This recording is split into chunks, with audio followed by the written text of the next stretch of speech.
યજ્ઞ દ્વારા તમને જે જોઈતું હશે તે બધું મળશે. એ શવોસ્ત્વિષ્ટ કામ દુઃખ,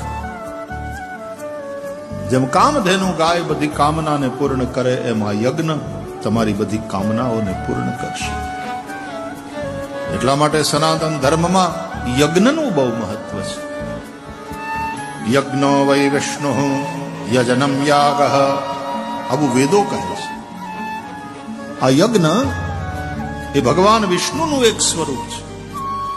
આ યજ્ઞ ઉપર આપણે આગળ ચર્ચા કરીશું અને તમને સમજાશે કે yajna is not only fire sacrifice.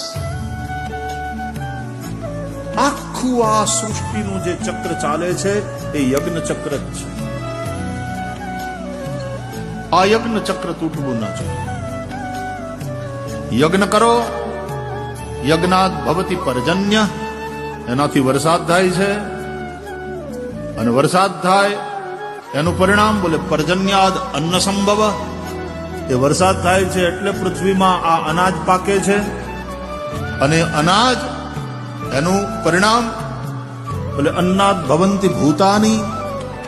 એ અન્નથી પ્રાણી માત્ર પેદા પણ થાય છે, અને પેદા થયેલા પ્રાણીઓ જીવે પણ છે.